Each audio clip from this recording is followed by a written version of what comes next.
caballero que quiere una noche contigo.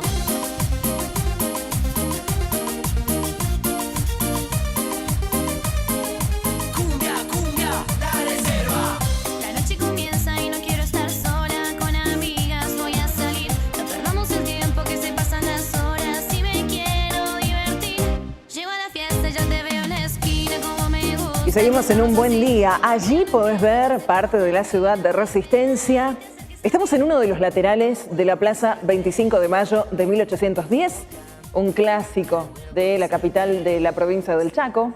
Contanos dónde estás vos, en qué parte de la ciudad, en qué parte de la provincia o en qué parte del mundo, porque también nos podés ver, ¿sabías? A través de internet. Estamos en www.chaco.tv/vivo. Mándanos tu mensaje, en un ratito Eli hace la lectura de cada uno de los mensajitos recibidos a la producción, así que al 3624-747919 recibimos tu mensaje.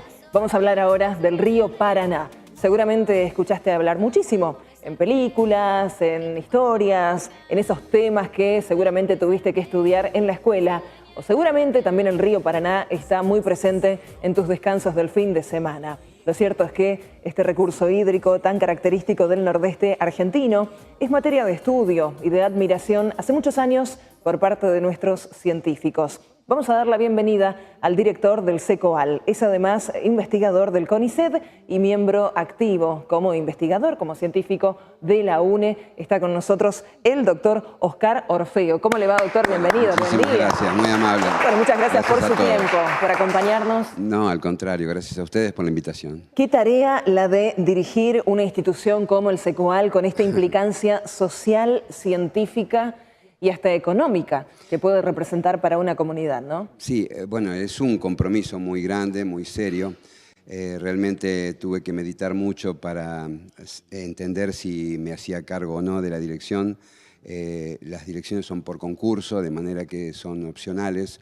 Uno cuando llega un momento en la vida, y sobre todo a la edad que tengo, debí pensarlo porque conocía muy bien, pero bueno, de todas maneras no acostumbro a eludir responsabilidades, entendí que era un momento y aquí estoy. Creo que es una muy buena oportunidad para describir cuál es la implicancia, cuál la organización y cuál la tarea del SECOAL en la comunidad argentina, porque habitualmente recibimos a profesionales Sí. Bajo su dirección, pero nunca tenemos la oportunidad tan prodigiosa como hoy No, de por favor. contar con el director, ¿no? ¿Qué es el SECOAL, Muy doctor? amable. Mire, por definición, SECOAL quiere decir Centro de Ecología Aplicada del Litoral. Su creación se remonta a 1973, de manera que ha sido la institución que ha iniciado, digamos, las actividades científicas del CONICET en el nordeste argentino, es la primera en su fundación. Trabajamos alrededor de 70 personas, de las cuales aproximadamente 25 son investigadores científicos, o sea, miembros de la carrera de investigador científico del CONICET, unos 20 miembros de la carrera del personal de apoyo y el resto becarios, pasantes, adscriptos, es decir, una pequeña comunidad científica dedicada a la ecología. La ecología debe entenderse porque es como pasa como una orquesta, no necesariamente el director domina todos los instrumentos, Claro.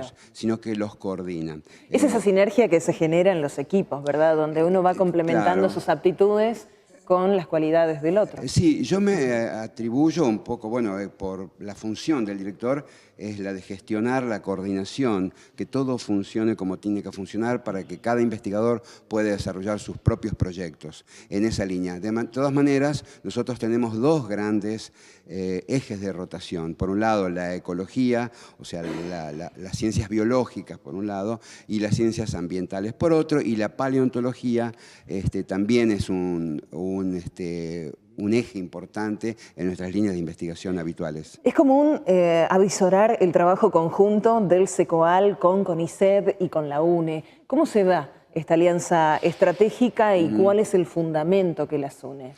Bueno, es interesante la pregunta.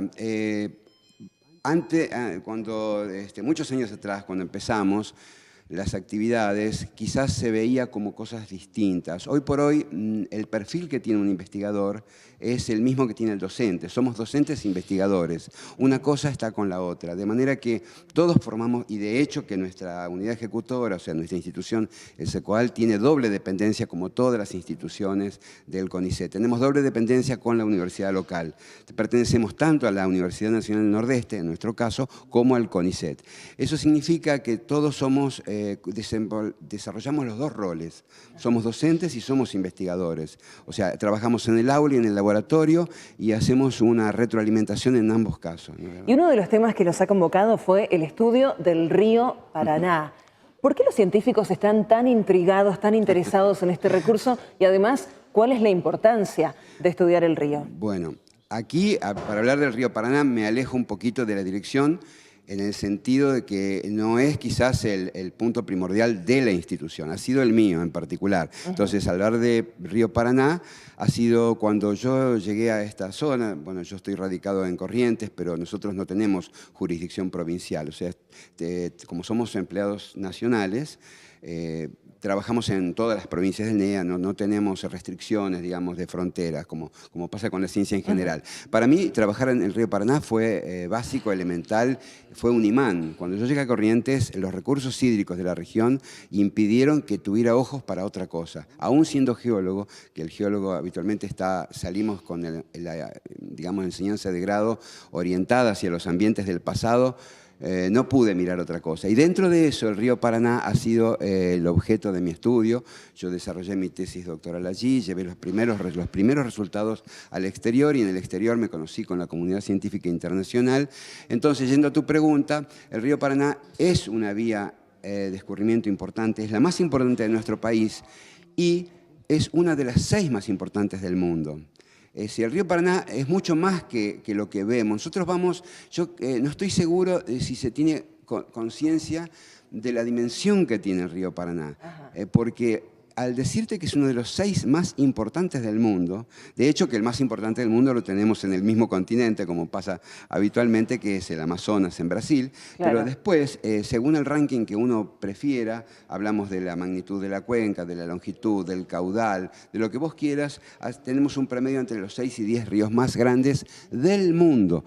Por lo tanto, estudiar el Paraná es estar pisando fuerte, digamos, en el tema de los recursos hídricos del mundo, como estoy diciendo. Esto de que sea uno de los 6 recursos hídricos más importantes a nivel mundial nos abre muchas preguntas, y entre ellas, si acaso el río Paraná ha sido estudiado lo suficientemente, o acaso quedan algunas fosas grises por descubrir, por conocer, y sobre todo cuál es la implicancia y la influencia que ejerce sobre las economías regionales. Entiendo la pregunta. Voy a ser bien concreto. Siempre hay algo para estudiar. Ese es el sentido de la ciencia. Nunca se agota. Es más, lo que uno cree que llega a un punto final, es lo más frecuente es que lo tenga que seguir cambiando a medida que progresan las investigaciones. Y aquí viene la otra pregunta también muy interesante, porque una cosa es ¿qué estudia uno? Y otra cosa es ¿para qué sirve lo que uno estudia? Porque esa es la pregunta que se hacen. Yo me acuerdo que la primera persona que me lo hizo fue mi mamá, que me decía, ¿y para qué sirve lo que vos haces? Y ahí me di cuenta, comprendí que, claro, en la cabeza de la gente no entiende. Si yo le digo, yo estudio la dinámica del transporte de sedimentos, no capta. Pero lo que yo estudio en particular, nuestro laboratorio, equipo de trabajo estudia, se relaciona en las economías regionales con, por ejemplo, con la hidrovía Paraná-Paraguay como medio de transporte. Para el establecimiento de puertos utiliza nuestra información, puentes, exactamente lo mismo, tomas de agua, es decir, todo lo que tenga que ver con el aprovechamiento hídrico y el manejo. No se puede manejar lo que no se conoce, no se puede. Sí, no se puede, y mucho menos apreciar, valorar. No, porque no tenés conciencia de lo que tenés y no tenés conciencia de cómo las consecuencias que tiene una eventual modificación. Por lo tanto, cualquier modificación, por más simple que parezca, como ser un puente, una toma de agua, requiere un estudio minucioso para saber las implicancias que tiene para la sociedad. Habida cuenta que toda la civilización en la historia de la humanidad se ha desarrollado a la vera de los ríos. Por lo tanto, las consecuencias que eso tiene tiene un efecto disparador para otras cosas. Claro. Pero este interés que manifiesta la clase científica, y en particular usted desde su tarea de investigador, también ya ha tenido un importante precedente para la República Argentina entre los años 2008, 2011, cuando nuestra República, junto al Reino Unido y Estados Unidos, realizaron ya un trabajo, ¿no? Una convocatoria de varias instituciones en torno a este recurso. ¿Qué podemos destacar de aquellos años? Bueno, fue una experiencia inolvidable, de hecho que sigue, ¿no? Lo que pasa es que con menos intensidad.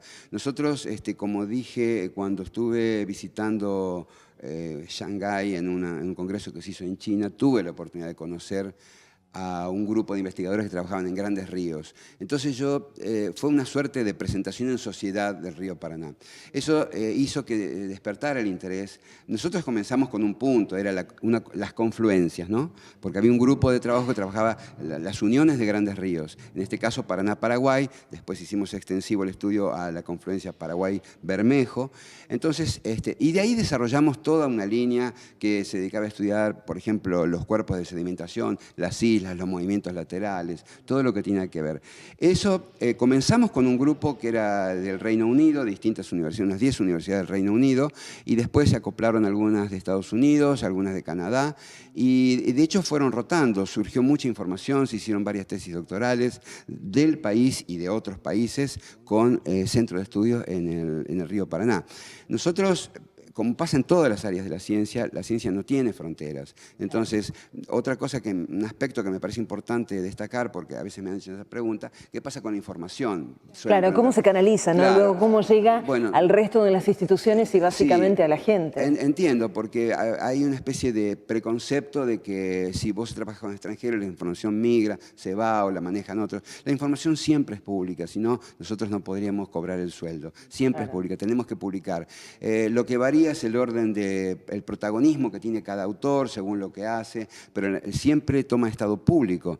El idioma puede variar de acuerdo al país, es más, se puede duplicar la información para que tenga repercusión nacional e internacional, pero siempre nosotros, ¿cómo llega? Bueno, a través de las publicaciones.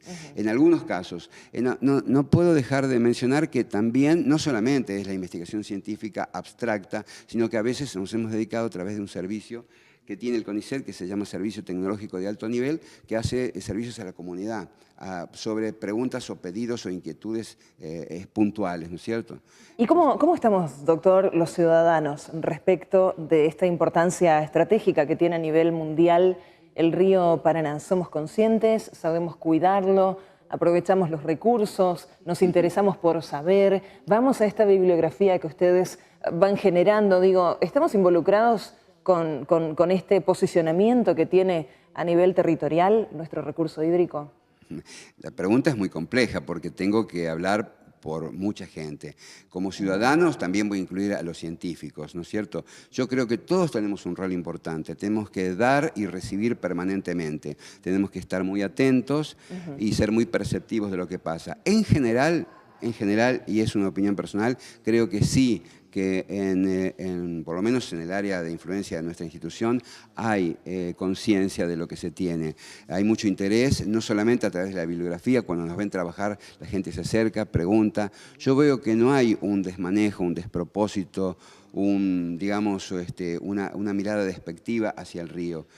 Yo creo que la gente está muy consustanciada con el río, eso yo lo percibo, y la gente común lo percibo. En cuanto a la comunidad científica, bueno, no todos estudian el río, no se podría estudiar una sola cosa. Del grupo que yo conozco, siempre estamos atentos a lo que está pasando y no solamente el Paraná, uno dice el Paraná porque es como lo dice la toponimia, su nombre en guaraní, que es padre de las aguas, es el río más importante, pero nosotros estamos atentos a toda la red de escurrimiento, a todos los ríos de la región, grandes y chicos, ¿no es cierto? Claro. Esto de saber, de dimensionar y de poder afirmar que el río Paraná es una de las 6 cuencas de agua más importantes a nivel mundial, seguramente también le da a usted y a todo su equipo la entidad suficiente para responder qué tan contaminado está nuestro río Paraná. Bueno, en general, sí. Bueno, no sé si me da la entidad suficiente porque ya es... Digo, en cuanto a contar con toda la información para poder evaluar eso, ¿no? Te entiendo. A veces, en realidad, el río Paraná tiene una gran capacidad de autodepuración. Eso es una gran ventaja, porque no te olvides que recibe efluentes de una cuenca inmensa. La cuenca del Paraná tiene más de 2 millones de kilómetros cuadrados, integra la del Plata, que tiene más de 3 millones de kilómetros cuadrados. Entonces, pero en general es eso, tiene una gran capacidad de autodepuración. Han habido problemas puntuales, porque he sido consultado, pero hay dos cuestiones. Primero, que no tienen que ver con situaciones crónicas, que es lo importante, sino han sido algunos derrames o algunas utilizaciones, malas prácticas en algunos tipos de contaminantes. Claro, habitualmente se suceden dos estados de alarma, ¿no? Por un lado, los derrames que tienen que ver con las embarcaciones, que también tienen su trayecto económico por el río Paraná, pero también con el tratamiento que hacen los distintos municipios que están a la vera del río, de los residuos patológicos, de los desechos cloacales. Digo, siempre uno vincula el río con este riesgo permanente de la gestión de residuos, Desde luego, y no te olvides de que esto es un río que tiene muchas naciones en la cuenca, por lo tanto, ni siquiera hablamos de municipios locales. Estamos hablando y a medida que progresa el escurrimiento de un río, va integrando todo lo que va recibiendo de aguas arriba. Claro, pero vemos entonces que es un río noble, que se autogestiona, que se autodepura. Bien, pero no hay que aprovecharse, hay que cuidarlo mucho. Hay que cuidarlo, y para cuidarlo tenemos que conocerlo. Y para conocerlo, doctor, finalmente, ¿cuáles son las fuentes de consulta? ¿Dónde podemos recurrir para informarnos, para saber? Bueno, como para que quede en la memoria, digamos, de la gente, yo diría que vayan, que busquen en Google, busquen Secoal, y ahí van a tener una dirección de contacto. Y ahí puntualmente preguntan y tienen acceso a todos los investigadores, a todos los grupos de investigación, si tienen interés en un grupo, en una línea de estudio más que en otra, porque ya digo que no se agota. El Paraná habla un poquito de mí, pero hay mucha gente que trabaja en otros temas, todos muy importantes. Creo que entonces si la gente busca Secoal, lo localiza en nuestra página y ahí va a encontrar lo que necesita. Doctor Oscar Orfeo, ha sido un verdadero gusto para nosotros contar con su presencia en el estudio. Muchas gracias. Gracias a vos, muy amable.